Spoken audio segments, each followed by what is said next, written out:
Monday, May 28th. Board of Selectmen's meeting is called to order. Walk through our agenda for everybody tonight. We do call the meeting to order. Ann Fetterkenny recognition, a National Grid poll hearing. We're going to reorganize the board. Actually, we're going to move that around and bring that to the top of the list. Approval of meeting minutes. Economic Development Committee recommendations. Some year-end transfers. A discussion regarding PFAS litigation, of which is different for us. An annual reappointments. Municipal electricity aggregation consulting contract. 41 Lowell Street, a LIP discussion. And topics not reasonably anticipated by the chair. So I'm not seeing a public comment in here, but that's okay, neither here nor there. So we're gonna move our board around post-election, right, which we kind of do. Sure. We all set with that? Sure. Leah, chairman's role, Mr. Meehan, vice chair, and Ron will take over in the low-level position. It's a great down at the bottom someplace where I can't get pecked at. You can keep the gavel. Yeah. It's good to be a rabble-rouser, though. Let me tell you, I'm on board with that. I've been known to do that a few times. So I guess I should create a motion to reorganize the board to Leah Basbane's chair, yep. Kieran Meehan vice chair, and Tom Nicole member. Second. All in favor? Aye. All right. Godspeed, Leah. Yahoo! All right. I haven't seen Ron in such a good mood. I know, seriously. It's very freeing. I remember thinking that last year, like, oh. All right, well, there we are. Welcome, everyone. So I guess we will start off with the second agenda on the item on the agenda, either way, you get the point, is for Ann Fetterkenny, who is retiring from her position with the seniors and the Council on Aging. And so we wanted to recognize you for that. And we know you've been with this organization, this group for quite a long time. It's 7.5 years. Yeah, it's almost 8 years. Wow. Before that, at the library. Right. So you moved to Dunstable. I have a few notes here. You moved to Dunstable in 2000, 24 years under your belt. In 2001, you began volunteering for the Dunstable Kingsborough Historical Society, a great group. 2011, Ann began working for the town of Dunstable at the public library. And you've been the director of the Council of Aging for the past 7.5, nearly 8 years. And you've also volunteered on a variety of boards and committees, currently serving in the Cultural Council. So you've spread yourself around quite a bit. Know it all. Yeah. Been there, done that. There was someone knocking at our door, I think, a week after we moved in. Yeah. It was probably Judy Larder. Christine Kennedy. Oh, okay. So we just want to thank you for your 13 years of service for the town and 23 years of volunteering service for the community, and just wish you the best in your retirement. And don't be a stranger. We hope you can, maybe you can sort of fill in the aid part of the senior lunches and stay visible. Everyone really appreciates you being there. So Also enjoy some time off. and some time off. The biggest problem Ann has is she's right across the street. Yeah. So whenever we need her, have a question, we can. Yeah, you're there. That was the first habit I had to break. The seniors, if I wasn't here, they would drive to my house.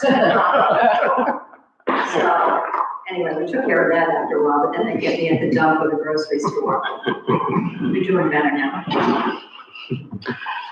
So for that, we would like to present you with this certification of appreciation. We proudly present it to Ann Fetterkenny on May 28th, 2024, for your dedication to the Dunstable Public Library, the Dunstable Council on Aging, and the community is forever grateful for your 13 years of service.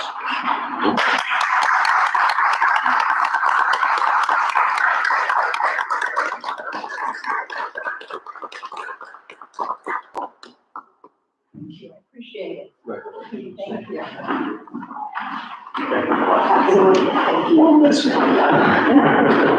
Oh, Oh, fine. I know.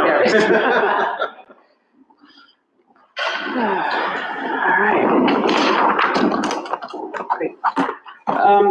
Jason, were there some things you wanted to take out of order on this agenda, or? I think we should do the hearing next, the National Grid hearing. Okay. Somebody. Then we can do that. Do we have somebody here from National Grid? Yeah. Okay, I'm sorry. All right, so we will open the hearing for the National Grid. They are proposing to do some work on 4 poles along Hardy Street, cutting of a few trees to then replacing those with support poles, I believe, so guy wires, okay. So yeah, come on up, you can.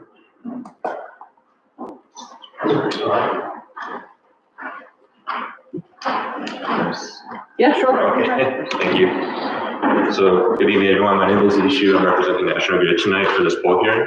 The purpose of this hearing is because I was contacted by the tree warden, Michael, regarding some tree guys, which is essentially a support wire from our poles going to some trees. Obviously, the issue with that is the trees rot. They become dead, they become hazardous, so therefore it's not really a long-term solution. So, what I proposed is for poles 4, 5, 7, and 8, they're going to have new support structures and taking out the tree guy, and therefore that's going to maintain the longevity of the pole and pretty much make sure nothing falls over. So for poles 4, 7, and 8, we're going to install what's called a push brace. So exactly what you said, it's essentially a support pole pushing against the pole currently standing. And that way it would support the removal of the tree guy so that the forces are balanced.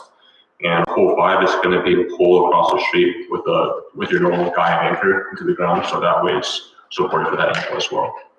And on top of that, there's a few hazardous trees in the area, so I've gone in contact with our tree warden, and she is willing to take everything that's hazardous around the area to get out at our cost.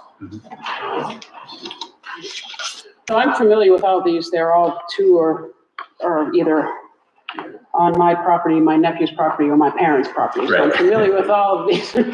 Now, and the other 2 down the street, I also know as well, and I'm very aware of the tree that is falling, will fall on my house if that, yeah. Right. So I've had a chance to really review these and look at them, and Great. I personally don't have any issue with them. Anybody else does? Yeah, I don't. I know, are there any residents here that live in this area town that have questions on? I know last time was this the same one we talked about last time, that we had residents, or was that Mill Street? No, it's That different. was- Different street, yeah, okay, yeah, I just wanted to make that sure it was wasn't yeah. mine. No. Yeah, no questions then for me. It sounds like necessary work, so. I know there are So- some folks on the corner, but these aren't gonna happen anywhere on your property. Yeah, All good, okay. yeah. Do we have, because I'm reading through this, I read through this. So we have utility poles that are tied off to trees? Yes, that's Yeah. correct. Okay, is that an engineering standard for National Grid? Not anymore. It was like over 50 years ago. Unfortunately, it should have never happened. Yeah, But Massachusetts is known for doing that, unfortunately. So anytime we see one, we try to take it out at cost for us. So. okay, and you're gonna put a kicker pole in to replace it? Yes, to stiffen that Yeah. roll up. Correct. And you're not replacing the pole? Some of them we will replace, but replacing of a pole, to my knowledge, is require a hearing. So some of them, because they're short or some more rotted, we're going to replace them as well. Yeah, one was I thought I took pictures, but I can't find them. This big white pine tree that's Yep. just fully rotted out, Yes, and that's- it's I like got it. in the rotted branch. The other one's more of a spindly little maple that's also in distress. Right. Okay, I think I'm gonna have a separate question. I don't know whether you were involved in this or not. Sure. But at some point soon, the town is gonna want an update on the status of the substation replacement on Pleasant Street Extension, Okay. okay? And I'm gonna ask the town administrator to get with you, because I'm on a line on that. Right? Sure. That substation's scheduled to be replaced with a substation that's 3 times the size of the one that's there. Okay. And I wanna know, I would like to know what's going on. Of course. Sure. I'm going to need to talk to my supervisor, get some more details about it. Yeah. We want to be in the loop with that. I know there's some engineering issues with it, but, Okay. there's also some issues with security as well as the operation of that substation, fire protection. There's a whole lot of things going on there that we're sitting there going, huh, what? And I don't want to be in that position. I Sure. really don't. I know it's still off in the distance, but it's not far off in the distance that we became noticed that they were gonna replace that with a significantly larger substation. Okay, sure. Since then, we don't know. We're going, what? I don't wanna, so I'm gonna ask if you could contact the town administrator. Sure. And just give us a construction schedule and a little bit of the demographics of it and so forth. Are there gonna be outages? I don't know. I mean, that substation served 2 towns and, Yes.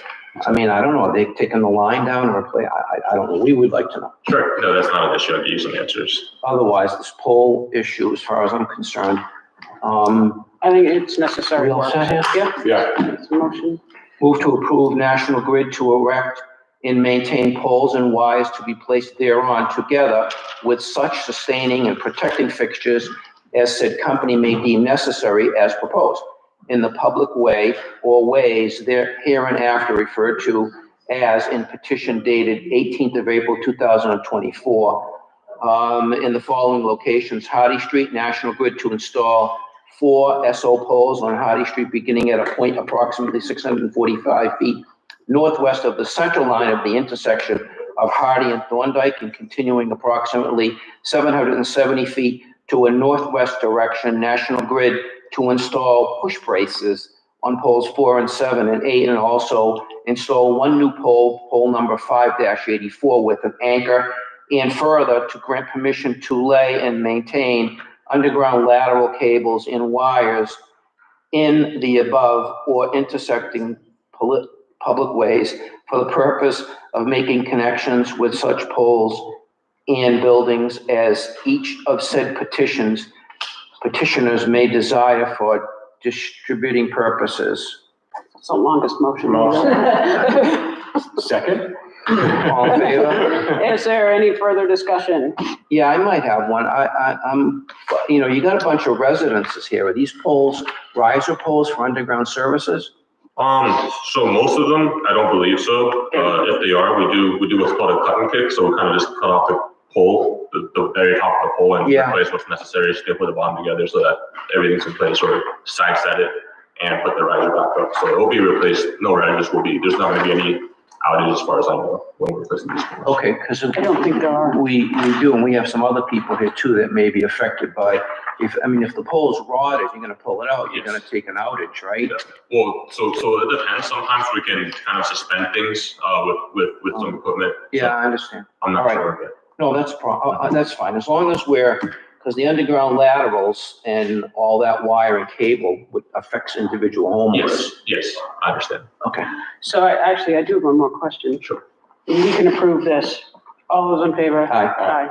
Aye. There is a pole across from the Thorndike Street. There's that old white barn, and there's a pole that is at like a 30-degree angle. Is there any proposal to do any work for that?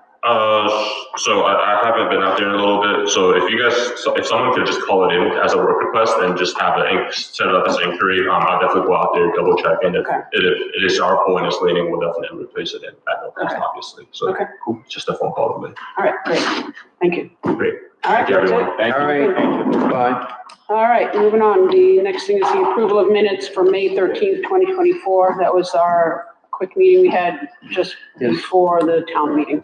I wasn't there for that, but. I'll move that we approve the meeting minutes. They approved the meeting minutes of the May 13th, 2024 Select Board meeting. Second. All those in favor? Aye. Aye. Next up, the Economic Development Committee recommendations. We have Jeff Rosen here. He's Yes. chairing that committee. Yep, should I stay here for the? Either or. Turn the mic for me. Yeah. Yeah. So, for those who don't know me, I'm Jeff Rosen, I live on Hall Street, I'm the chair of the Economic Development Committee. We've had several meetings so far. Our first recommendation is kind of, in my mind, the lowest hanging fruit. It's the easiest for us to recommend. I think it's the easiest of things to get going. It's not anything specific that I have to do or you as a board have to do, but the exact language I wrote in the email is, the select board should establish a new committee, and I'm trying to give it a better name. I'm trying to. The event planning committee, this should establish a group of people dedicated to creating, developing, and improving on the framework of 350 committee. Annual events such as farm festivals, block parties, 5Ks, I'm actually there in the 5K events, they're money makers, I think, should be planned and implemented by the committee. There's just so much, everyone talking about love the events that happen with the 350 committee, and there is definitely a momentum there of framework. I was actually meeting a new set of people with young parents in town that have been in town for a couple of years, and she is a professional events planner, like for corporate groups. I was telling her about this idea this weekend, and she goes, "Oh, I'd love to get involved with that. I tried to be involved with 350 committee, but I didn't have time to do it." So I'm like, "Well, if you get on the committee, you have to help make the schedule." So that's our first recommendation as the economic development committee. So do you think that it really warrants a new committee, or is it something that just could be sort of, we could rework the mission of the Economic Development Committee to do this, or is your group really not? I think we have, we're trying to work with NAMCOG, and we're gonna do some joint work with the Land Use Committee, and we're gonna start sending out surveys to businesses. I think we have enough to do, and I think, I can't decide if we couldn't make it tonight. It was 11:50, and I think there'd be an energy that could be tapped to do that thing. Well, I also don't know anything about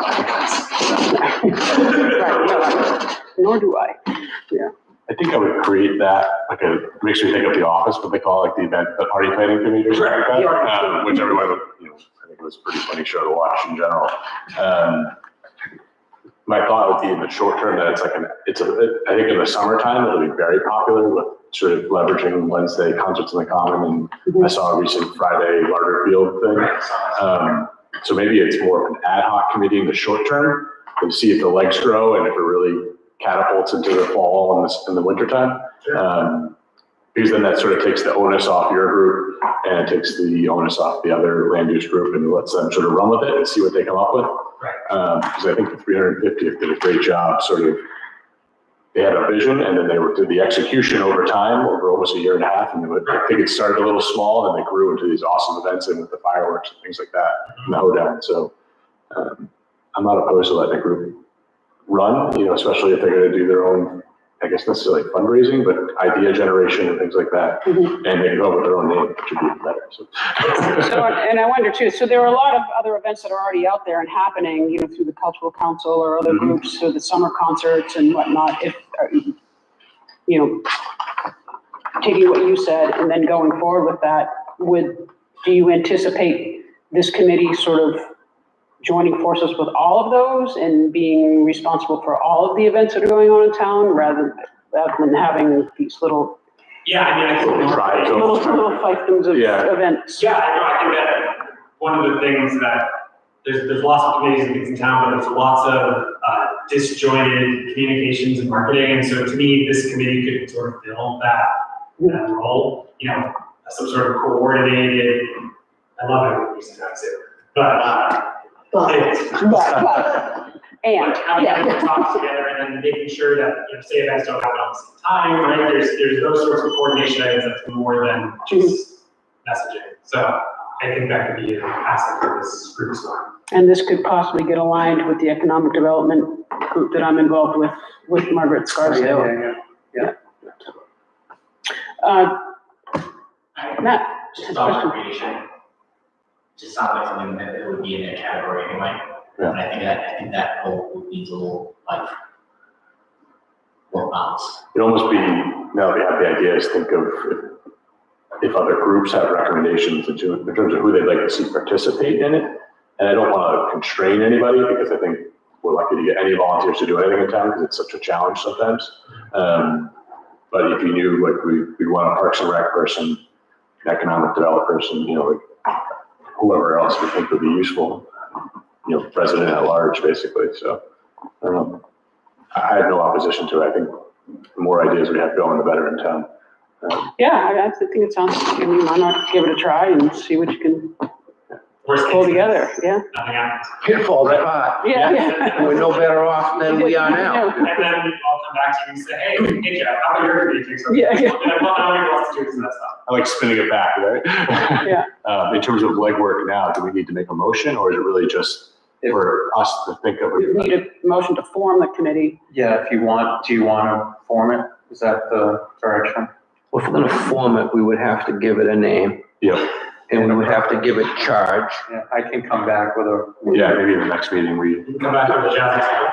party Well, I plan. can't, I'm not gonna promise that. I can come back with a framework for you to consider. Yeah, we can take it up at our next meeting. Subsequent meeting, okay. I think it's a great idea and so we'll move it forward by creating a charge, right? And then picking some people to join it or volunteer for it. Sue looks ready. I'm overcommitted. She's charged. Look at her. She's going, what a great idea. That's like professional events. Yeah, that would be great. Yeah, about that. When I messaged you, talking to her over the weekend, she's saying something about one of the events, and she's talking about traffic patterns, and this and that, and I know that those are things I don't think about. Events is the first thing. It'd be great. Fundraising too, just from Yeah. experience in 350, I think that's gonna be a. Yeah, Agreed. cool. Yeah, no, thank you for the idea. And we'll look to more formally organize that at the next meeting, so. All right, thank you. Did you want to take the year-end transfers to the last? Yeah, the advisory's meeting and joining us at 6. And they only have two folks here, so We'll go a little ahead of schedule. So we can, skip if we want to do PFAS I'll next. do the PFAS next and see where we are with time. All right, so the next item on our agenda is the PFAS litigation. Should we have someone here for that? Yeah, I'm gonna hand it right off to Hank Naughton, who's here to talk about, the work he's doing in this. Chair. Okay. Absolutely. Would you like us? Sure. This is, I understand you're really constrained for time, So so. we're not that constrained tonight. Could you introduce yourself to us Absolutely. first, please? Absolutely. My name is Hank Naughton. I'm a partner in the Napoli Skolnick Law Firm, and I come from Clinton, Massachusetts. where- Clinton? Yeah. No, I'm sorry. And, come on. It's supposed to be Dunstable. It's Dunstable. It was a beautiful ride up here. I ride my bike, I actually got lost here, riding my bike a couple summers ago. I started in Lunenburg, and I was listening to my headphones off of my phone and looking at GPS, and didn't realize how much power I was getting. I was supposed to come here and turn around and go back, ended up in the shore, but that's another story. I'm doing better here. So anyways, I was the state rep in the Clinton area for 26 years. I became associated with this law firm in 2018, became a partner in 2020, and then did go to the bench, the district court bench for a while, but I looking for me to come back because I put so much into developing this case. And it's almost like family business. My dad was the superintendent of the water department in Clinton for 40 years. And when I was in the legislature, water quality and the water treatment and the watershed of the legislature of the district was high on my, always high on my agenda. I was proud to get to know Jason at that time. I spent some time in the legislature, his boss. But so I went back to the firm, and a little bit of background on this lawsuit, and I can buzz through these slides shortly. But PFAS started coming on the national agenda 1990s, early 2000s. If you ever saw a movie called Dark Waters with the actor Mark Ruffalo, he plays an attorney by the name of Rob Ballat. And we work with Rob Ballat. He's an actual guy. He's based in Southern Ohio. He's with a different firm, and we do a lot of work. Because of the attention brought to this, and if you Google it, you'll see it's called both the everywhere chemical and the forever chemical.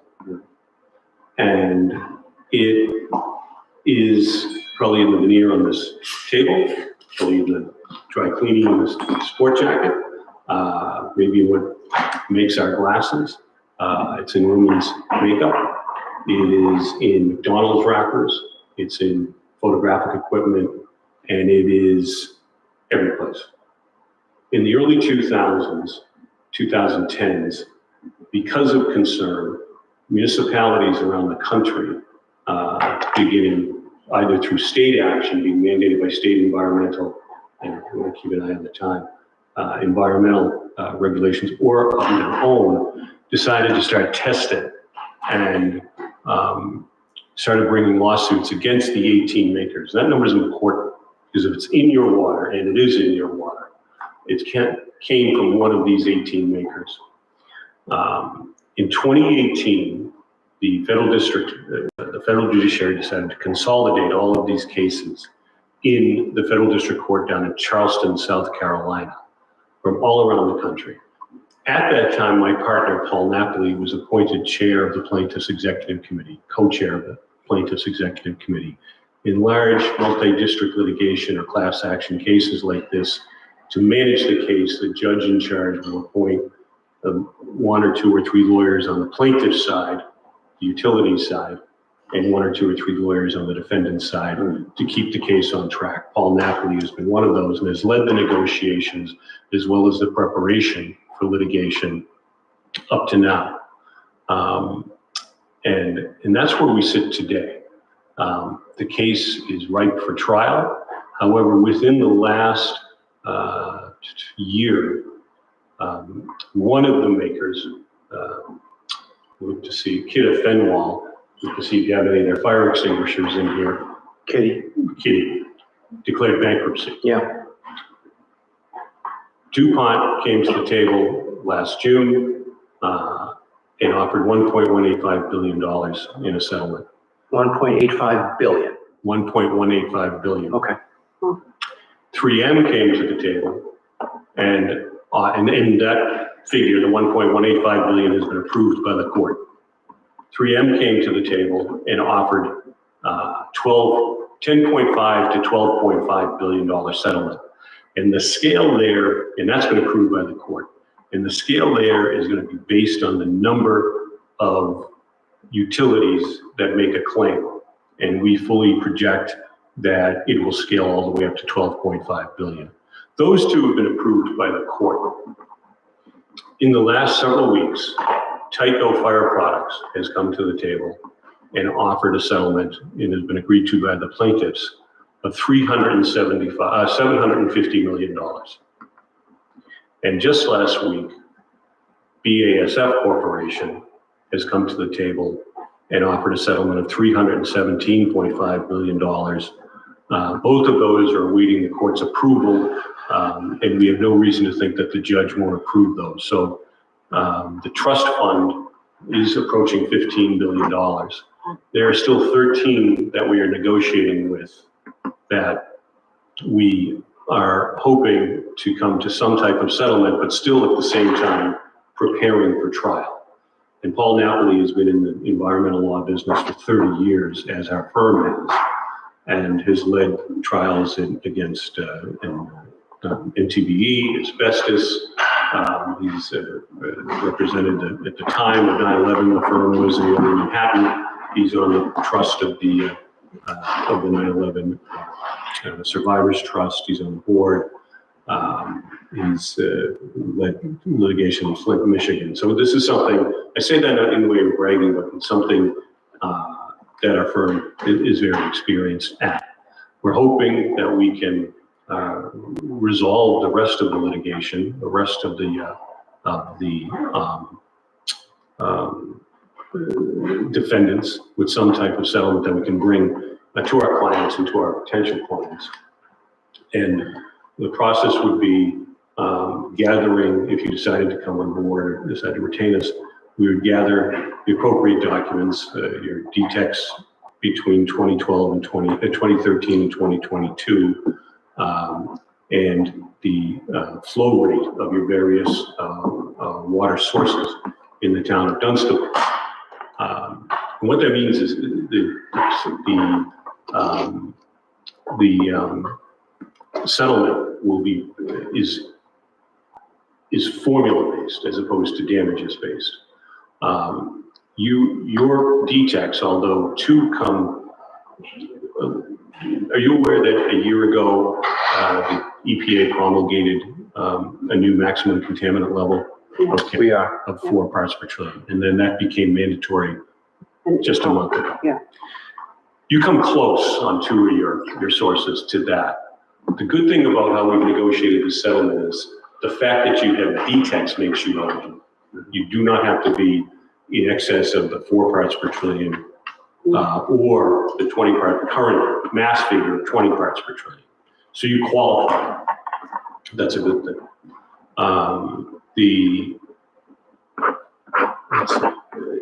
And then the formula is based, as I said, it's not based on your remediation costs because Massachusetts has been ahead of the curve in some ways. It's probably been a pain to you mandating testing since 2018.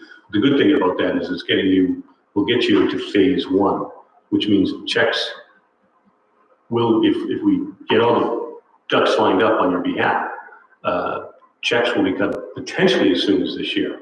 Wow. And can be used however you see appropriate. If for PFAS remediation or some other type of infrastructure. The nub of what I really like to get to tonight on your behalf is there are 2 deadlines coming up. The first one is June 17th, which is the deadline to file on your behalf for the DuPont, the lower of the first two. And then June 30th for, I say June 30th because I've been pushing people. It's actually July 6th for 3M. We are pushing the court to extend the DuPont deadline to 3M, to July 6th as well, and we'll keep you in the loop. So there is a little bit of a time constraint here. And what the initial things we would need from your water department, your DPW, would be those figures that I mentioned. And then any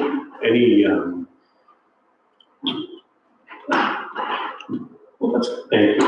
I shouldn't have gone through that myself. That's very kind of you. So we haven't updated this too, because BASF literally just came out last Thursday. These are the court approval dates, and the typo will keep you in the loop, but that'll be later in the year, maybe later in the summer, and BASF certainly.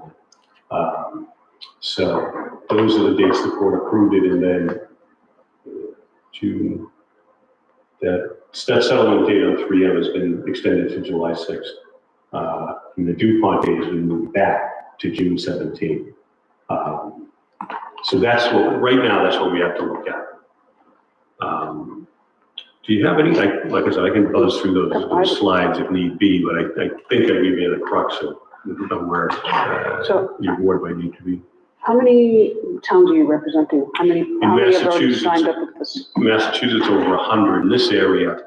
And I'm proud of that because, other firms will come and they're national firms, and we're a national firm, but I'm here. And I feel I'm a partner at the table with the rest of my partners, and I feel I'm local, but we scale up very quickly. And Paul Napoli is in the room. And we've got over 100 in Massachusetts. In this area, Acton, and this is just a quick ticking off while I'm sitting over there. I should have brought, and I can send Jason home a list. Littleton, Westford, Chelmsford, 2 of the 3 in Chelmsford, the city of Lowell, city of Leominster, Pepperell, Townsend. Groton's not involved. Groton's using a different firm based out of California. But they are pursuing something like this. They're pursuing a claim, yes, Okay. yes. So I have a couple of questions. Yes, sir. First of all, I think your fee agreement or your contingent fee agreement is out for review with town council here. Are each of those manufacturers individually defendants in that case? Yes. They are. Okay. you know, this thing, because I've been following it, all right, and we became aware of it, our town became aware of it in 2018. Was it 20? I don't know, it was a few years ago. And our water system is traced to non-detect, right? And I'm gonna tell you, you can, whatever you need for records, please loop those through Jason so that he can get you documentation that you need.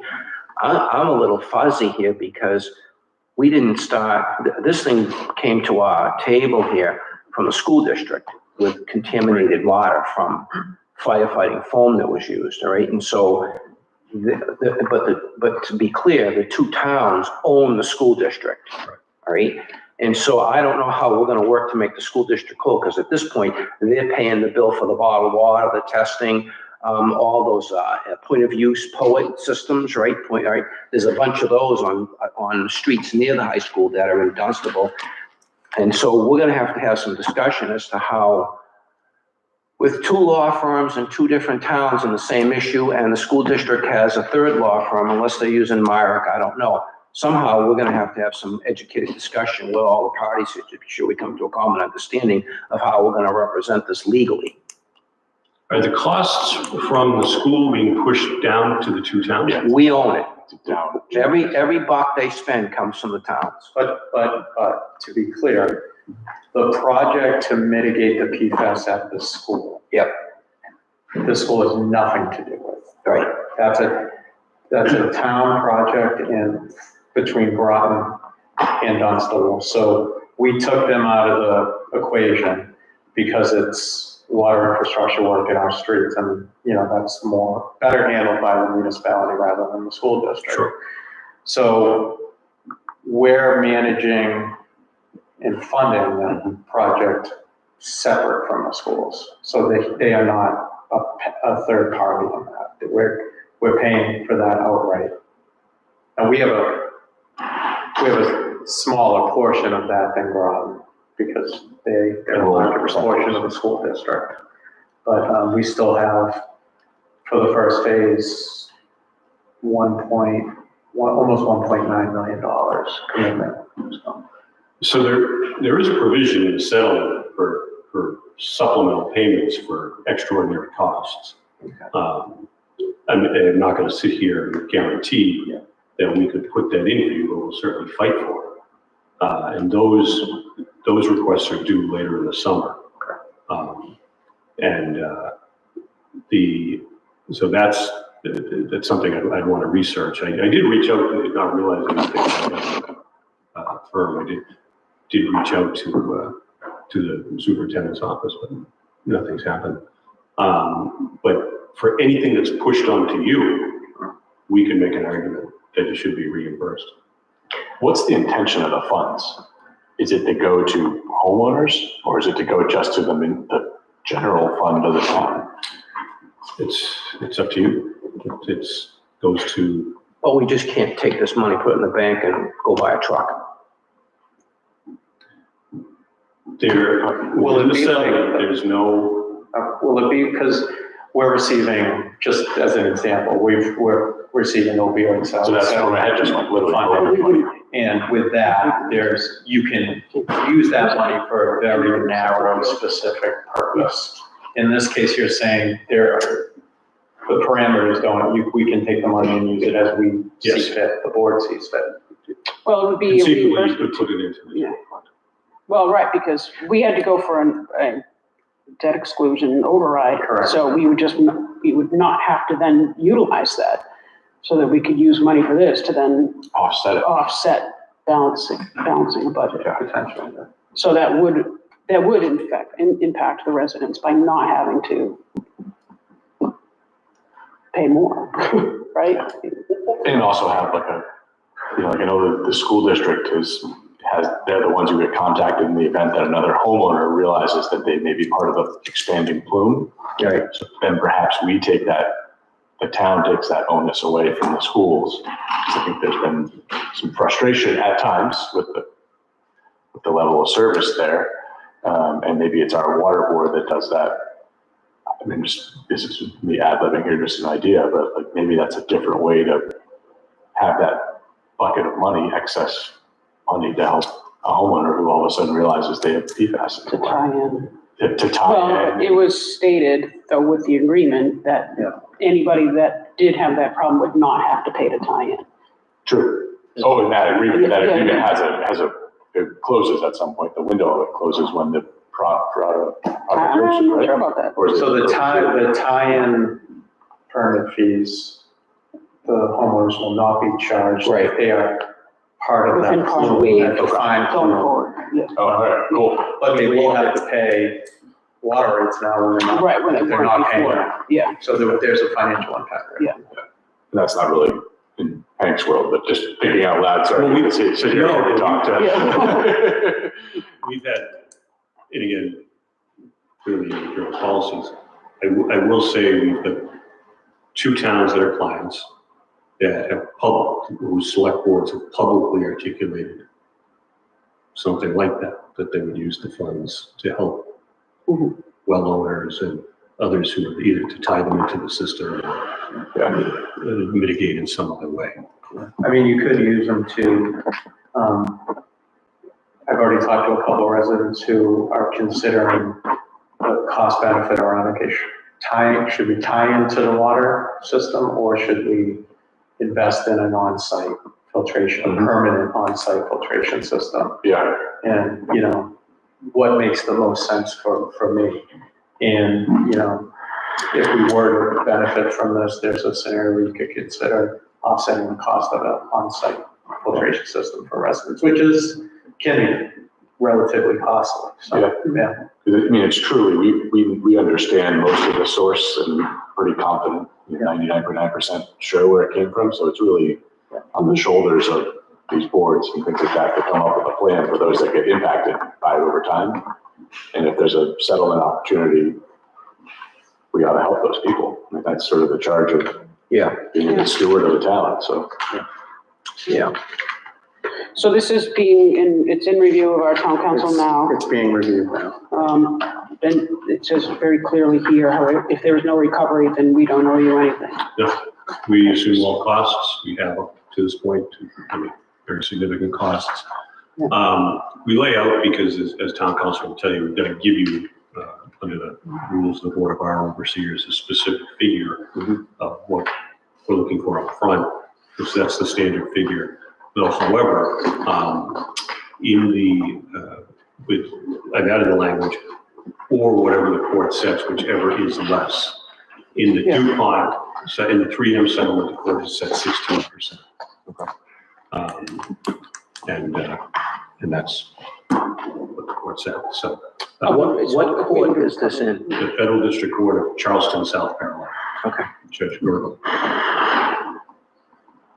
So it's still 25% for DuPont, and they haven't taken any action on the other 2 settlements yet. So it could be lower. What happens, this is a side question, so, I mean, we kind of went through this similarly with Johns Manville and asbestos, right? What happens if those guys file bankruptcy? What happens to them? So in the case of Kitty Benoit, my partner Hunter Skelnick is on the bankruptcy review committee. And it's always possible. I think they're secured creditors will get paid first, and this because they declare bankruptcy before any type of settlement will be, plaintiffs here will be down the line. It could happen, but I mean, you're talking about, 3M is the 7th largest corporation in the world. I think it's unlikely with them or the rest. But I'm not going to sit here and We're talking tell you. about this stuff being coast to coast. It's not just isolated to New England or the Northeast, right? It's out in California, this stuff is everywhere. And in an order of magnitude, it's like Johns Manville with the asbestos thing, right? It's just huge. What I would stress here is that although there are 80,000 water utilities in the country, only so far, only about 2,000 have indicated that they're going to make claims into these funds. And we Okay, are for. okay, well, that's a good thing. So it's not like Yeah. this 15 million is going to be spread among All 80,000, yeah. all 80,000, and it's not to say, I'm not the only, this is public. This is public. The utilities across the country are seeing it, and they're probably scurrying to hire law firms left and right. I know I've been getting a lot of calls. But at this stage, there's the formula, which once we get your preliminary data, we can give you a ballpark of what you're going to be looking at. We actually have an app on our website. On your law firm's website? Yeah. Okay. That we can pump it into and show you. So it'll be significant. And right now, if you maintain where you're at, there's not going to be any mandate for you to do any remediation. If the maximum contaminant level, if any new legislation comes along and drops lower, which we don't. Another thing my firm brings to we'd like to think we bring to the table among many things is that we maintain a full-time lobbying footprint in DC, keeping an eye on what Congress does, what the EPA does. And although we're hearing different things about wastewater and landfills, we're not hearing anything about any lowering of that 4 parts per trillion maximum contaminant. Okay. So we estimate that the current monies will last until 2030, meaning your initial award based on the formula, and then utilities that would need to come back for the supplemental payments, possibly for your contribution to the original school district. We would argue for that. Yeah.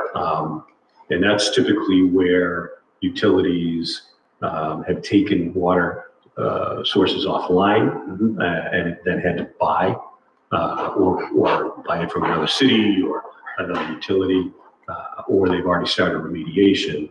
Like Littleton is well into their remediation setup over there. Yeah. So, my one last question is, does this eliminate the town's ability to participate in any other future non-PFAS related litigation that comes up because ABC was found in the water or something to that effect? Like, just want to make sure because it seems like This is specific for PFAS. it's specific to this. Okay, all right. I just want to make sure it doesn't, if they find out that DuPont was pumping something else into it and it's like, all right, we can link it back to DuPont or Dow, whoever, we don't want us to get toasted by not being able strictly PFAS. Now, how do you deal with your wastewater? We don't have wastewater. Okay, so it's all septic. It's all septic. And any open or closed landfills? I'm sorry, what? Landfills, any closed? We have one closed One landfill. closed one. We have a trash service that ships it out. And and again, not to alarm you, we do anticipate that at some point, all closed landfills in the country are going to start being tested. So this one Ours is gets still tested. monitored, yeah. Okay. And I think we have 3 wells there. All right. So we're quietly speaking to the defendants about it separate and apart. Settlement for that. That's going to be down the line, but those conversations, there are various silos in this litigation, and I know I'm taking a lot of your time. We have time. Water. 8 minutes. Well, I apologize to anybody else. Well, we need a quorum, yeah. Water, start with water, then wastewater, landfills, airports, and then there is a separate. It's under the umbrella of the same case, but it's moving along a separate track for personal injury among firefighters and veterans who have picked it up during their service. So those conversations are going. And again, since I'm here to talk a bit about my firm, they're being led by Paul. I don't have a lot of other thoughts. I'm going to have a whole bunch of them here, all right? Because my mind's going 100 miles an hour. But my biggest concern, we have your engagement letter, your fee agreement, right? And we haven't signed that because it's out for review. Now I'm hearing town of Groton, which is a partner with us, and they've apparently gone off and hired another law firm. And so one of my concerns is, how do we provide indemnification for the school district? I don't know the answer to that just yet. But if someone jumps out of the closet 5 years from now and sues the school district, which is where the contamination occurred, right? How do we indemnify the Groton Dunstable School District from litigation? I don't know the answer to that. I'm not an attorney. But I'd certainly raise the question to be sure that we understand that no one can sue the school district, because we own the school district. And so right now, they've got $100,000 in their FY25 budget to pay for bottled water and these POET systems. And so that money's coming from the two towns in a split, right? It's like 70-30, something like that, right? And they've already incurred several $100,000 in engineering fees and testing fees, because this DEP got involved, and some of those wells are so far off the charts, you can't believe it, right? And so there's a significant amount of money that's already been expensed by the school district. And they've taken it out of what they know as their E&D funds and paid those bills. I want that money back into the school district, or I'd like to at least think that we can recover that money. But I'm going to ask the question of Groton and everybody else, is how the school district gets indemnified from future litigation, if in fact that is an issue. I don't know. I don't know. I'm going to give you a very, very general answer to that. Number one, because I'm not your attorney yet. Right. And two, well, I'll start by saying, when I become your attorney, I'm happy to sit with the school's attorney, with Groton's attorney, with your local council to noodle that problem out. My generic response to that, because that question has been asked in other contexts, is, and it's one of the reasons we're not suing, say, the Department of Defense or the U.S. Air Force out in Western Mass or Joint Base Cape Cod. They didn't know. The school didn't know about the PFAS. And what, from the story you're telling me, and from what I researched after talking to Jason, and I did a bit of knowledge of this, is when they found out, they started taking their mitigation efforts. And so that's a good thing. And that's been asked around the country. If we were to go to trial, and one of the reasons these settlements are coming in is our evidence that we would produce a trial is indicating that these companies knew since the late 1950s of the illness causing impact of their products and didn't tell anybody about it. It's pretty damning, basically. Yeah, that's about right. I mean, it's like the lead in the water in flood machine. So, Defend them, right? Like in that case of somebody wanting to go up to school. Again, this is going to be very generous and to be very clear. This is not legal advice. Yes. It's been recorded. My gut response to that is the defendant, in that case, of someone who feels they were injured by the water over there, are these 18 defendants. And nobody's giving you, you're participating in this is not, it's individuals who can still come out and say, I've got thyroid cancer, testicular cancer. As a woman had a birth injury of my child, various things. Yeah, that's going to be an issue it would need, Well, you wouldn't want to prevent those individuals from. No, you don't, but we want to know that we've got indemnification, that they can't. There's only so much money in the pot with this thing, and we need to indemnify those. It's like PCBs. I've got guys that I work with that have still claims against General Electric for PCBs, and they've never been paid. And so I know I'm getting off track here a little bit, but we're going to have to do a little bit of legwork here to be sure that Groton and Dunstable are united on the front to indemnify the school district. That's my big. Well, as I say, I'm not sure Groton's using, if they're using, if they're out of California, I think I know the firm, but. Morgan and Morgan. Say nothing. I guess the point I'll make, to build a little bit, is unlawful.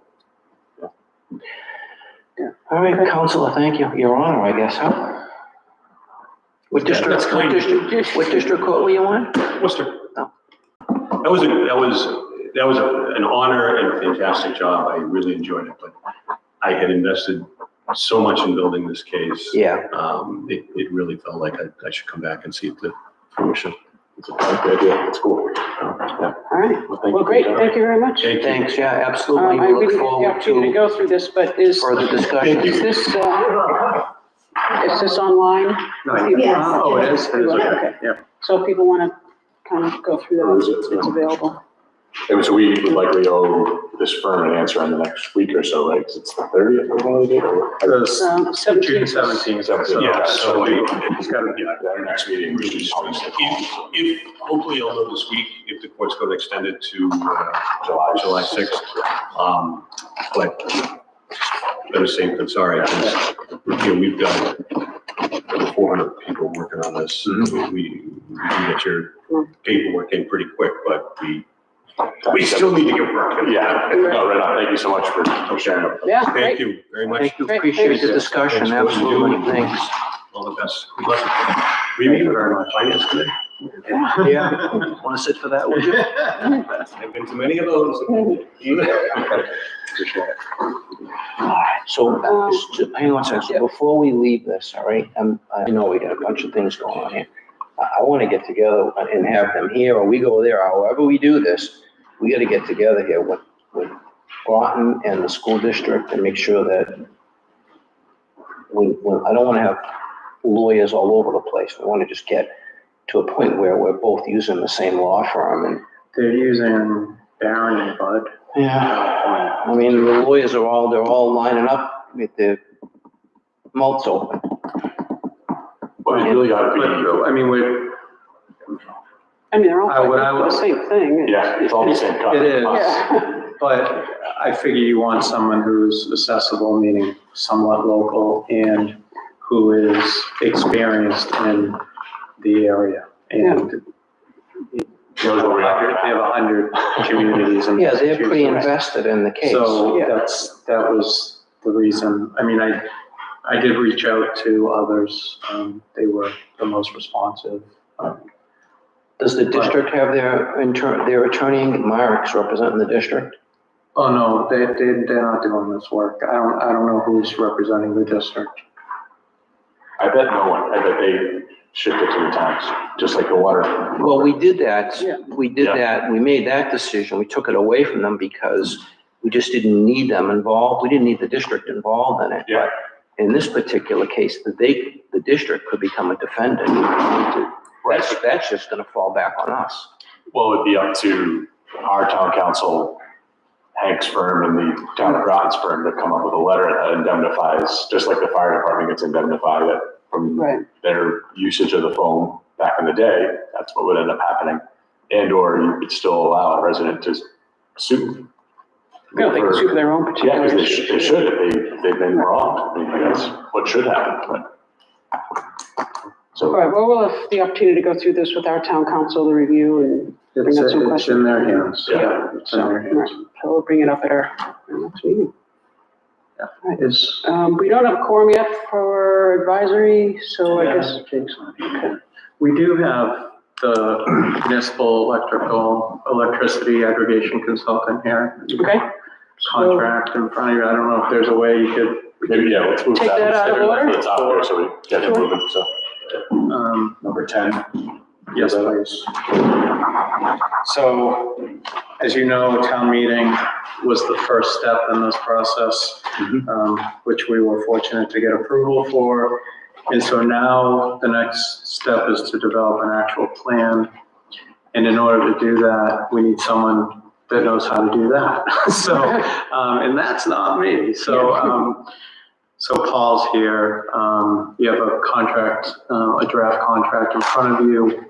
Town council has in fact reviewed this contract, and we have come to agreement with some slight changes to the contract language. And so now we're hoping the board will consider this so that the work can begin. But I don't know if Paul has anything to add. Can you introduce yourself? You bet. So my name is Paul Gromer. I'm with the firm of Mass Power Choice. We're an electricity aggregation consulting company. We work with 41 cities and towns across Massachusetts. Nearby here, we work with Chelmsford for many years. We work with Pepperell, which is in the stages just about to launch their program in the coming months. And then we also work with other larger communities. We work with Worcester, Cambridge, Newton. We also work with a bunch of smaller communities as well.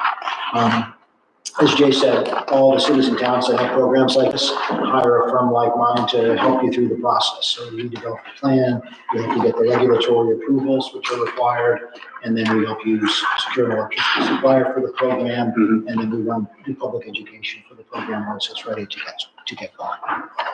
And so this was the agreement to go forward and do all of that work and still up to the point where you're still not obligated to, okay? Correct. So it's a plan. This So was you the put, plan, yeah. my understanding, well, why don't you talk? Why am I talking about the process here right now? Well, no, you're exactly correct. When you say it, you know it, I'll say it, because you're exactly correct, you're not obligated. So we would develop the plan for you, get the state approvals, then you'll go out to bid for a supply, and if you like the bids you get, you'll sign a contract, and then the program goes forward.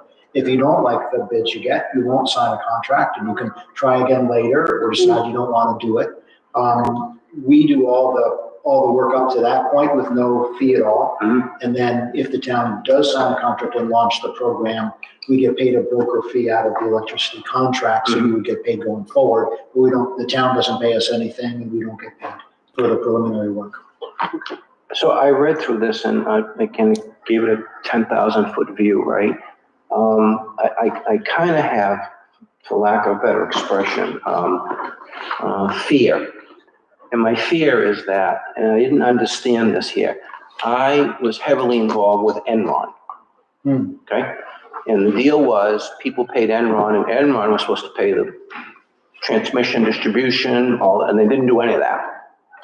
How does this work? So, yes, so the Massachusetts market is structured in a way. There are two parts to electricity, as you probably know. There's what's called delivery and what's called supply. Delivery, which is the poles, the wires, reading your meter, sending your bill, stuff like that.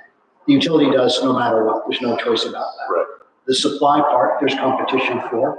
The utility will do that for you. National Grid does it. You can have a town program, and 180 cities and towns have programs like this now. Or you can hire an individual electric company. Enron doesn't do it anymore, but there are a bunch of others who do. Most of the towns, number one, your electricity is always there. This doesn't affect the literal supply of your electricity. It's more of a contractual paperwork arrangement. So National Grid, and there's a nonprofit administrator of the electric grid, they make sure electricity comes to your house no matter what. With a program like this, what happens to change is you pay a different price for the electricity supply part of your bill. The firm the town hires is responsible for making sure enough electricity is put onto the grid so that it matches out in the end. Worst case, they fail to do that. It hasn't ever happened, but if they fail to do it, they've had to post a bond and everything else with the independent system operator, and who will collect on that bond if the company doesn't deliver. But it's a financial problem. It's not a physical problem. It's not about electricity. It's not a supply problem. And it's several years away because it takes a while for this aggregation to grow. So I want to go back to my original question. How do we safeguard against the Enron fiasco? And I know that was because I went through it. And, I'm going to sign on to this as a homeowner. I live in the town, and we're going to get a bill. And we're a national grid. We are a national grid, right? And is National Grid going to do the billing and collect the money? Okay, I got it. That's fine. And you can opt out of who supplies it, right? I know on my house in Alexander Way, it's not like we're getting our power from it's being supplied from not National Grid, but delivered by National Grid. Correct. So and it saved, we were at 35 cents per kilowatt hour down to 14, and it was an 18-month contract. And obviously there's a huge delta in the bill. So this is just an opportunity for folks to get informed, get educated, and see if it works with Paul's group to. I have a gas supplier as well. Yeah, so through a solar farm that sells it out. Right. And those options are still available. You can continue to do those. Yeah. You can be in the town. Yeah. There's a motion. All right, I yeah. feel warm on this. Is this So I thing think it's ready good, for we us should to sign? go forward with this and see We what don't we have can any do issues. to help My us office out. reviewed it. Harold, you have questions? It's some kind of a program that's done by the state. I have a finally, 10% finally discount program. This is, will I have to go over, or do I lose that, or do I read? The last week, the fans my doing out of the round 24/7. Yes. So it's a significant amount of money made with the 10%. Yeah. Yes, so I believe, and I'd have to double check, but I think the farm discount program would not be available to you in this town program we're talking about. So you would want to stay where you are rather than be part Yeah, of you'd be this. an opt-out person. You can opt out of this to maintain what you currently have, if it works better for you that way. Yeah. Just like the trash service, so like we offer town trash, but you could stay with, waste collector or whatever, Yeah. your own private hauler, but the town trash option might be cheaper. No pieces, so this was great in my dog. Yeah. Right, yeah. Not so good. Yeah. All right, Is there a motion? Any other questions? No, I'm good. Okay. in accordance with the 2024 annual town meeting approval of Article 19, municipal electricity aggregation and pursuant Mass General Laws, Chapter 164, Section 134, we move to approve a consultant agreement for the development and management of the town's municipal aggregation program with Mass Power Choice LLC and authorize the chair to sign the agreement on behalf of the board. Second. All in favor? Aye. Thank you. All in favor? Yeah, we are. Aye. Okay. Yeah. Aye. Aye. Thank you very much. Yeah, that's No, all. thank you for coming. It was great talking with you, and we hope that we have great success with this, and it continues for many, many years, and everybody's on board with it. That would be the best we could have, right? Absolutely. So thanks for coming. We appreciate it. My pleasure. Good to meet you all. Thanks. Okay, so we can jump back to the year-end transfers. We have a quorum. The advisory board is here with a quorum. Have you called your meeting to order?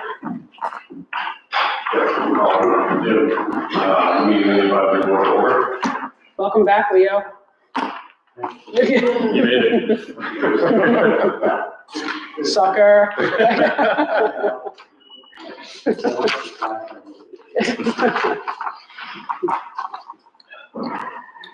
All right, so we have seven.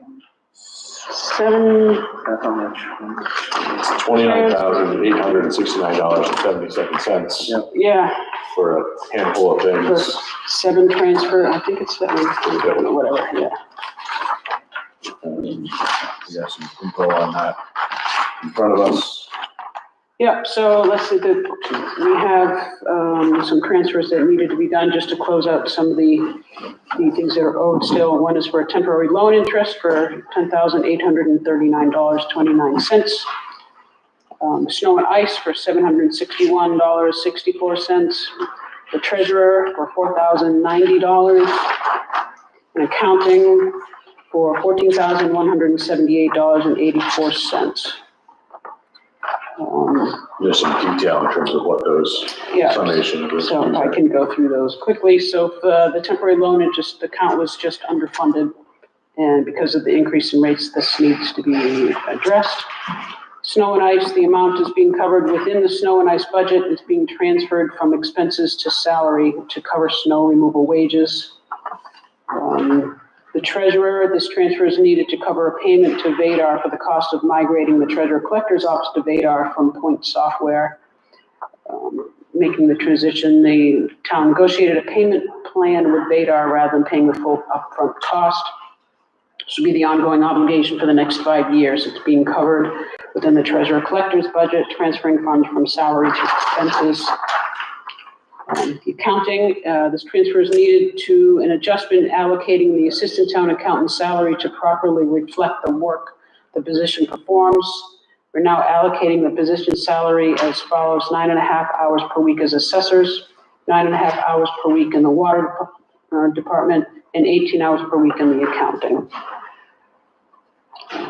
transfer costs are as follows. $2,778.84 from accounting expenses, $5,800 for assessor's wages, $5,600 in water wages. So all of this is money that is within the budget. There's no impact on people's taxes. It's still within the budget. So, Has the advisory board approved these already? Yeah. So if I could say one thing about the temporary loan interest, it was initially thought that we needed this due to interest rates. And as I was doing some research on these transfers, what became apparent was that the transfer is necessary. However, we paid off the debt, didn't charge a portion of the water, the water debt for the tower, or the tank. We didn't charge a portion of that to the water enterprise properly. So the debt budget is funded properly. We just need to properly allocate the costs. okay. So, most of this is just an accounting exercise for the debt. The town accountant wants to see the interest paid out of a different line than we typically have. So moving forward, we'll Okay. change it, but right now, this is more just an accounting exercise. Okay. Yeah, well, I mean, from the advisory board side of things, so I would entertain a motion to transfer the amount of $10,839.29. The amount transferred from the group health insurance and transfer to the temporary loan insurance, with a balance remaining of $159,048. This will be transferred for underfunded for fiscal year 2024. Motion made and seconded. All those in favor? Aye. Okay, great, thank you. But they do need to read each one, and then we need to read each one? We don't need to read We each can just one. do it all collectively, that's the 29,877. Usually advisory will approve each one individually, and then we just Do approve the broad sweep. But the math works out to 29,869.77. So if we Correct. approve that, that will cover all of these individually, right? Correct. I guess we should let advisory read the next couple more so we can memorialize that process. I like hearing Jake's voice, so that's fine. Thank you. Yeah, I say it quietly. I know, it's okay. It's not fun. So I entertain a motion to transfer the amount of $761.64 from the snow removal supply salt account to the snow removal overtime account being requested by the highway department for the remaining balance in the appropriate funds for the transfer is $138,926.31 for snow removal. Motion made, second. All those in favor? All right, moving on. And entertain a motion to transfer the amount of $5,600 from the water clerical wages to the accounting and clerical wages to cover charge and hours per department. The balance remaining inappropriate from which transferred $66.45. Motion made, sorry, second. Made second, all those in favor?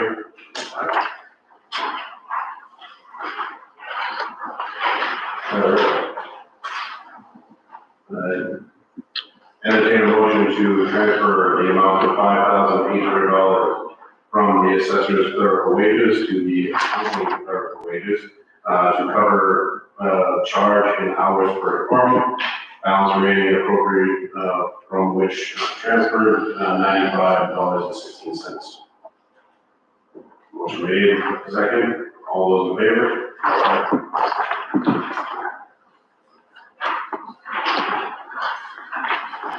Then a motion to transfer the amount of $2,778.84 from the accounting annual audit to the accounting clerical wages. The balance remaining of $2,221.16 to cover change in house report. Motion made, second. All those in favor?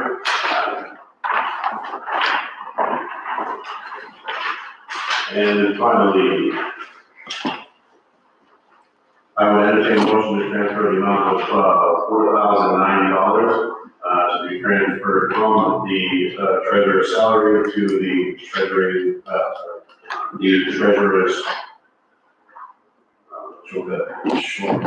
professional and technical. Yeah. Paid our contract payments for amount that was not originally funded.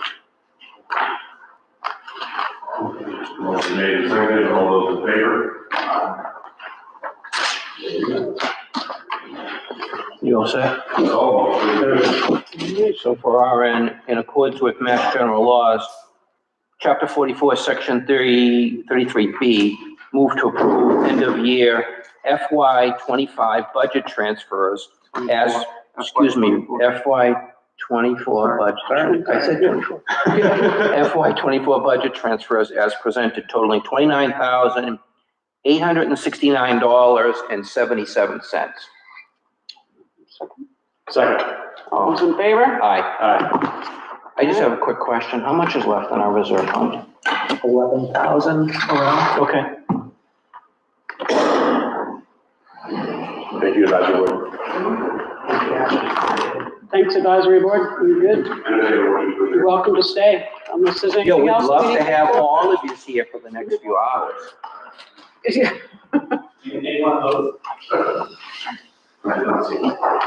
All right, that was nice and short. So, next up, we have the annual reappointments. We have a lengthy list here of annual appointments for the boards and committees in town that are including everything from the ADA coordinator to the affordable housing committee, assistant town accountant, clerks, economic development committee, council on aging, conservation commission, CPC, building inspector, electrical inspector, emergency management, gas and plumbing, historic commission, advisory, land use committee, master plan implementation committee, the NIMCOG, police department. Just as stated. Yeah, No, we'll recreation, just- surveyors, yeah, I'm not gonna read everything. No, But that was just basically. yeah, annual All right. appointments. I move to appoint town officials, boards and committees, committee members as presented in the document entitled Appointments, staff, committees, boards and commissions, and the document is dated May 28th of 2024. Is there an interjection, Sue? I just had a question, but you guys can go ahead and do that first. Okay, second. All those in favor? Aye. Aye. All right, very good. So the question for you guys is two committees that we renewed last year that didn't do anything. So the governance committee and the public safety committee. Yeah, So I wanted to know if we wanted to just leave them off. yeah. Well, we just voted them in. Did we? No, we didn't. I don't think we did. I guess my question on public safety would be, we have a firehouse that's had a tough go. I don't know if now is the time to be abandoning that committee. Well, I think that, probably to answer that more directly, I think that committee's charge was to look at a new building. Yeah. I think all of the work that we've done up to this point, to lack of a better expression, shore up the fire station has already been done. Yeah. That And just we- buys us time. we though. did- It's it not- does, it doesn't does. Solve the But- problem. In terms of fixing the existing building, which I think is where your question is, that, he's got all that well under control, him, and we hired a consultant, right? This Yeah. board hired a consultant to work with making sure that the fire station would get us through the next few years. And then the Public Safety Building Committee's charge was to, build a new building and locate it. And there's still a lot in flux with that. And Yeah. I mean, we can reappoint it. It's, What's the feasibility of that? fire station and continuing to put money into it. It feels like a black hole, right? It's sort of what it is. Definitely that. Like, I wonder, could we maybe redefine the charge of that group? We could. I mean, the group should be looking at both, what it would take to, shore up this existing building even more, and other options for getting money, and, is that really the best place, doing the pros and cons of each. So at least we have some sort of plan going forward, rather than just. Well, we don't, I mean, yeah, I don't, yeah, I Table it for another night. We can table it. Yeah, We can it's not always- on this list, so. There's Yeah, I nothing don't pressing think- with the governance committee at this point either, So for right now, we'll leave them off, but I don't want to belabor this discussion tonight, but maybe we should have this discussion on an agenda for our next meeting to talk about Yeah. what we got to do, because it's a black hole to some extent. The rest of the way is that we're just trying to preserve the integrity of the building right now, because we need a place to stick the fire trucks. Yeah. And we just spent $30,000. $10,000 on basically. Framing. Like bracing the roof so that it wasn't putting pressure on the walls because the walls were falling out. Yeah. So we've done that, which has stabilized the building at this point. But there's other work, as you know, through the building assessment that was done that needs to be done if we're gonna stay there. Right. But we also don't want to throw all this money into a building that we're not going to stay in. Yeah. So that's really we got to figure out kind of short, long term, and whether or not it makes sense to invest in the current building or not. Yeah, that'd be a good discussion for us next time, or a meeting or two from now to catch up on that. And then I think that, Jason, I think there's a rather extensive list coming from the police department for all of the offices in other towns, which is not part of this. So, All police officers, Tingsboro police, Groton police yeah, officers. so from my understanding, we don't have to appoint them anymore because of the, whatever their agreement is. Okay. I'm blanking on The it. intermunicipal Yes, agency. yeah. Cool. We're good. all right. That's it. Okay, last thing up is discussion regarding 41 Lowell Street, the lit. So we've gone back and forth a few times with the LDA on this, and the board has made some recommendations and been presented back to the proponents of the project, and I think at least I still have some questions, sentiments of my fellow board members. Do you So want to interject, or how do you want to play this out? jump in. I don't know if we want to have them speak, or you can give your thoughts first, and they can. I hate to speak first, but it doesn't sound good. Before I dive into my dive, or go into my dive, Jason, what's the best, did the group that's here, did you guys plan to present, or was this just you're gonna sit here and let us ask a couple questions and hear what we have to say? What was your expectation? Give an overview of, the items that we all got. Yeah. Okay. Then you want to run through the Sure. So we came back with a couple of proposed changes. For the record, Jesse Schomer representing the applicant. They fall into a couple of specific categories, and I'll just outline them and the reason why we requested and proposed some changes.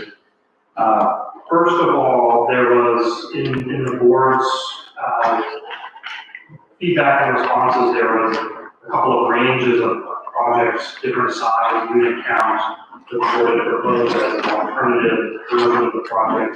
Well, we proposed to modify that so that instead of having a binary one or the other decision to make, it would be something like a range that the developer could build within that range to give some flexibility to the developer, and also to account for a situation where if something were to happen through the permitting process, the unit count is not one or the other, leaving us in a kind of an awkward position where are we in compliance with the agreement, are we out of compliance with it? So if it falls into that range, that's something that would be handled by that proposed condition. We modified the high watermark of the proposed unit count to provide the ability for a additional story for the multifamily garden apartment style buildings. That's just a proposal for the developer, it's something we're open to a conversation more about. The next significant change that we propose has to do with the affordability percentage. And this unfortunately comes down to dollars and cents question, because our fiscal pro forma that's been put together by our affordable housing consultants at SCB has put us in a position that the project is really on the razor's edge of profitability and falls well above the maximum profitability for a 40B project in the city.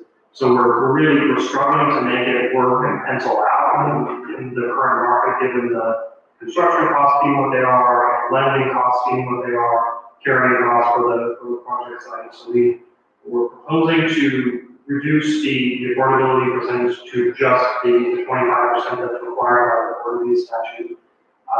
And to the extent the board still is interested in discussing the question of rentals versus ownership units, we can get into that question, but the 25% is really what we feel it works for the project to make it pencil out. And even now, as I said, it's going to be through the case of doing a lot of sharper pencils to cut some costs on the problem costs. The next item is there were some revisions on the timing for the handoff of the public garage building we're proposing to renovate.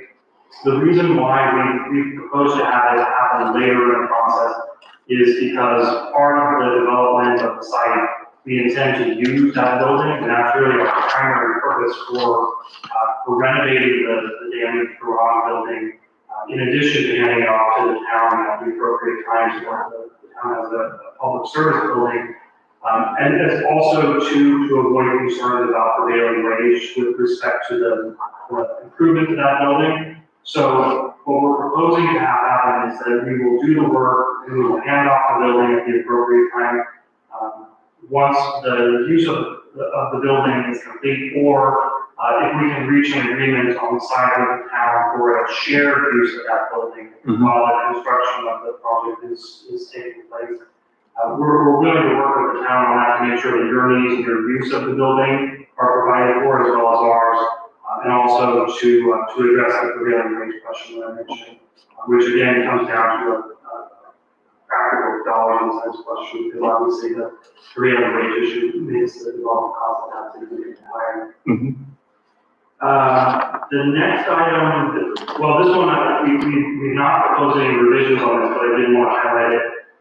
The board had added a clause providing for a 60-foot buffer zone to wetland resources for no dwelling units within that. It will require a few modifications to the site plan, but we looked at it and it's something that we can live with, so we're not pushing back on that in any way, other than just to clarify that the issue of wetlands is something to be reviewed by the Conservation Commission. And so what I proposed is language that said that there's no dwelling units within the 60-foot no-build unless it's approved by the Conservation Commission, really to provide the commission with the jurisdiction that they have under the Wetlands Protection Act to review that. Apart from that, we also requested some revised language on paragraph 10 pertaining to connection fees for the proposed public infrastructure upgrades the project is proposing. And that would be consistent with similar treatment for the garage building. So we're requesting that the connection fees and permit fees be waived for the water line, but for the project itself, those fees would not be waived. Apart from that, there was just, I would say, some housekeeping changes. But if there's any questions that the board has about the proposed revision we've made, we're certainly willing to have a dialogue on all of these issues. Yeah, thank you. So, thank you for that. I'm a little concerned about I feel there may have been little misunderstanding, or maybe you understood it and just don't agree, that the option that we put back to you folks with the last iteration was not just allowing you to build more units, period. It was to allow more units with the intent of those being affordable units if you weren't able to meet that 30%. So I'm not in support of just giving you a free range of adding more units for the sake of adding more units. But the count goes up. So if I don't, I get it. the realm they went up to 208, we would go from 156 at 39, that's 25% of that, to 208 to 52. So again, it's the. That is not what we presented. I hear your point, but like, again, as someone with an affordable hat on, I'm like, we need more affordable housing. So we don't have that, so. Well, that was the point of, you made the proposal actually, was increase it to 176, but have that delta between the 156 and that all be affordable. That was what was presented to them. It was. Yeah. And now it's up to 208. Oh. When there's concern that the number of 156 is already too much in several people's eyes. So we're comfortable with the lower amount, that's the number we came in with. The 156. State requirement of 25%. Right. So to increase it, you guys suggested, so. We did. With this particular, If you want to say that the affordable units are all sold at a loss, right, net loss. I understand. Okay, so to say, okay, let's increase it to whatever number we pick, every unit is a loss. How do you come to loss? Through market rate units. That's it.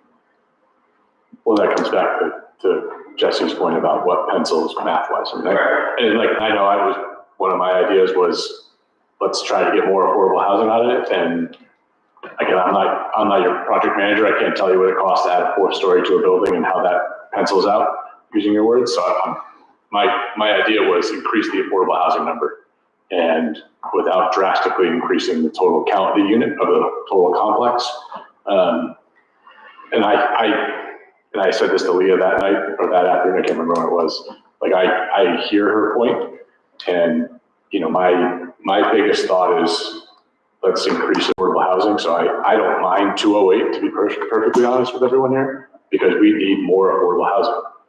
We need more housing in general, But we don't need 4-story buildings.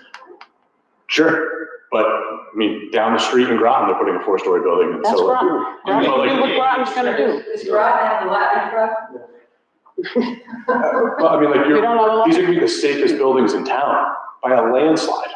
That does not mean that there will never be a fire in it. Sure, but like, you know, again, the focus is housing for the town and a project that is a winning project for the town, that we generate some tax revenue because we're desperately in need of money for a town that's going to collapse financially. We have no housing. We have literally 2 houses on the market right now.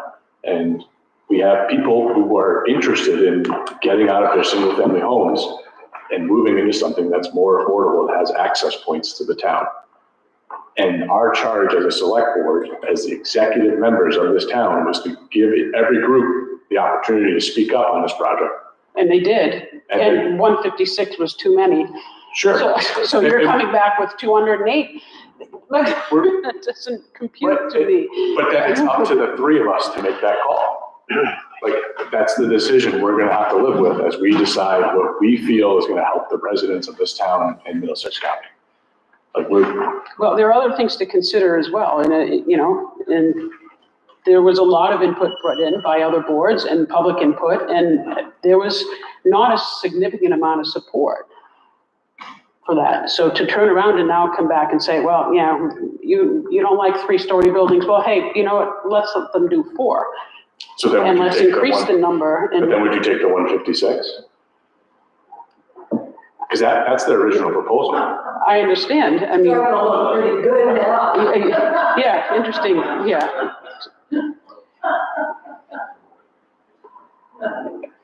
I don't love the 156. No, I don't. I'm not signing on to the 208. I just don't think that's what's best for the town. I think what would make me happy more so is increasing the percentage of the 156. I understand, Right. but this is a friendly project. We're supposed to be working together and for things that are gonna help us, not just them. Yeah, but their And issue, remind you, this was presented to us. We did not solicit this. No. Yeah. But, so the friendliness comes from, parsing words, but like the garage, the shared usage, the senior center that has some access to residents, the friendliness is beyond that, I think. we're in a, like, we know, and I've said this to the developer, we've said this to them at meetings, that we're in a rock and a hard place here. I mean, this is not a surprise to anyone, like, Yeah. this is a tough call. So I'll let Ron speak. there's, you know, these guys have been to several meetings with us, all right? And I'm, you know, my heart and my mind says to me that, look, that this is how I see this, all right? And if I'm wrong, call me out on it, all right? This town is on the verge of financial disaster. It is, okay? Can't pass an override, okay? And the lieutenant governor sat right in this chair, and she said, your only way out of this is to grow. But let's be honest about that. When we look around the town, where else are we gonna grow other than single-family houses here and there, all right? Personally, I love the concept that we have of capturing some of these properties to, you know, approval, not, you know, agriculturally, so that they're not built over, all right? I like that. I look at the High Street property and some of the others as being, it's a great idea. But in order to have that, at some point, we've got to have a counter to that to develop revenue. And you know what? This project does a lot of things for us. It just does. If you're not on the water system, you should get on it and experience some of that. I've had people at the town library last week voting that were talking to me about what the hell are we doing with the water rates. I mean, some of these people have $4,000 and $5,000 water bills, okay? So and just to add to that, all right, and you can kind of get where I'm going with this, all right? These two guys, their families are well rooted in this community, right? I personally do not believe that they're gonna come in here, do a lousy job and line their pockets with cash and bail out on it. I don't believe that, because if that project is not successful financially and not successful to the town overall, their names are on it. And we're gonna put a stone out in front of that, reminding everybody that this is who built this place, all right? I find it hard to believe that if we brought these two guys in 6 or 8 months and said to them, you need to put something here, X, Y, and Z, that they would decline that. Listen, I'm on the Affordable Housing Committee. I agree we need affordable housing. However, my name is also Bacon, and you can run all over this town and find houses that Bacons have built, so there you go. You know, we're a construction family, so. You know, most of the houses that are there, and you know, there's a couple of other real estate deals floating around. Some of these houses are at 1.9 and $2.2 million. I gotta tell you, They're all nice streets. you know what? I would be scratching my head at how I'm gonna pay for a $2 million house, even 20 years ago when I was 40. Right, so I don't know. I'm looking at this from a sheer dollar standpoint. It's going to inject new revenues into the town. Yeah, I get the fact that we don't have that well defined. It's either going to be $1 million in property taxes, or it's going to be 600,000, but it's going to be some number of significance. There is no, look around at the town. There is no other project that's going to get built that's going to introduce that cash into the town over the next several years, right? And from that standpoint, it's either going to be a yes or a no, and I want to listen to everybody, but I caught it at the library at the vote yet last week about this project and the water bills and how the town's gonna get out of this financial pickle that we're in. All we did with this last override vote is just delay something that's really bad. And if we don't, I'm looking at this from a corporate business perspective, saying, I understand, I always listen to Leah. All the years her and I have been on the board together, I always listen to what she has to say, and I get it, I understand it. This one's a little bit different because I'm looking at this thing going, we've had umpteen meetings on this. I can't tell you how many emails have gone back and forth. I lost track of it. And I'm just looking at this as a dollar, and since that project is not shovel ready, there's a significant amount of engineering work, structural, civil, all that stuff's got to get done. And at the end of the day, these guys are financially on the hook for that project. And they got to either make a buck at it or they don't. And, they've come to us with this petition and this request, and my heart and my mind says to me, I'm not crazy about a 4-story building. The project's off to the side. You're probably really not going to see much of it unless you gawk. I think it's going to be a good-looking project. Just as a frame of reference, we did have a developer come through on the mud project that was not successful. And one of the issues, and Carol, you're going to know this well, is the quality of what he was doing. All right? These guys are going to live and die if that project is not well received by the town. When the buildings are painted and the windows are clean, the curtains are in, if it's not.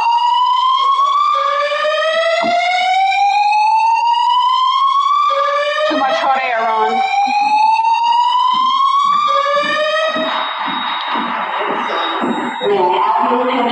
Oh, I needed that. The signal you have just heard indicates a report of a fire in the building. Please proceed to the See, we're all running. I'm ready. Not enter the building unless directed to do so by the proper authorities. That's not good. We're just going to take a minute here, folks, before we get this sorted out.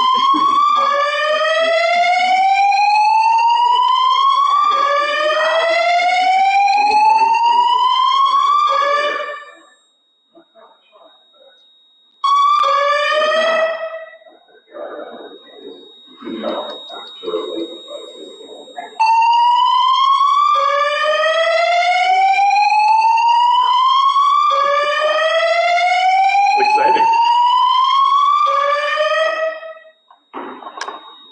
May I have your attention? Yep.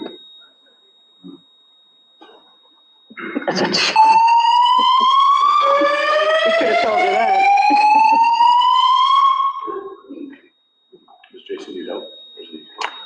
No, I think they deal with this frequently. It's all the time. What was happening one other night I was here? Was that volunteer appreciation night? I think the lights were flashing that night. Oh, yeah. Usually the alarm doesn't go. Yeah. It beeps down there. Still on down there, maybe? I don't think anyone's on. Is it?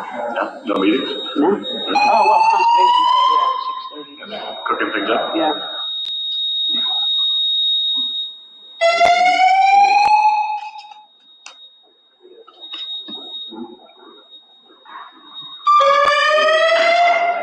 Well, we're still on camera, live online. I'm sure, yeah. Conservation's so responsible, they're all set. Are they? Yeah. Good for them.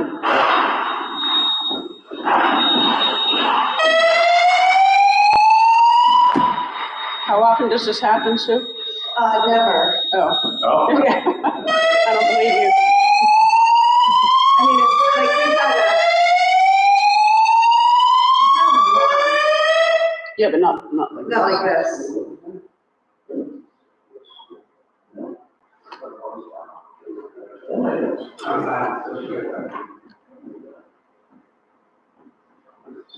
See how long it takes our person firefighter. Well, they were on the way.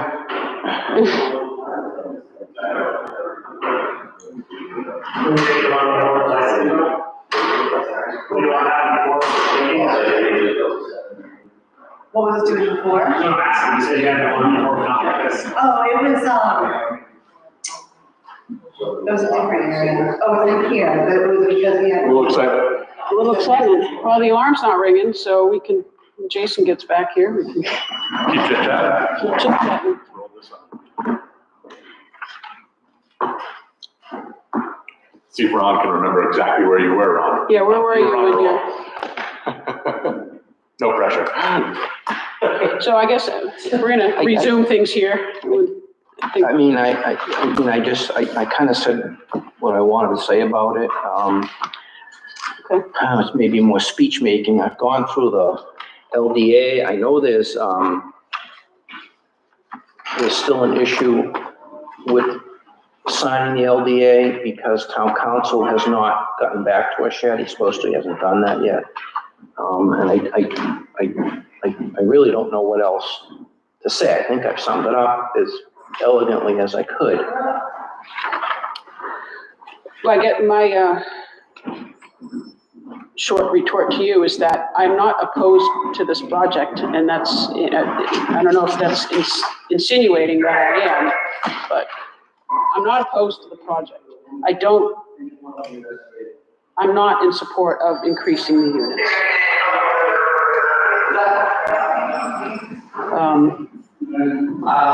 The one other thing, I know we have talked about this before, but it's not memorialized in this LDA, and that is the project that all units will be age restricted. It just says the project, it doesn't specifically say, so a project, a 55 and older project only requires that 80% be age restricted. But it doesn't clarify that 100% of the units will be age restricted. It's, Referring to the federal OPA statute, 80%. Probably, yes, yeah. That's occupancy units. And so do I, Really? Oh, okay. pause. I think that was what you. Who's here? Subject to the age restriction at 55.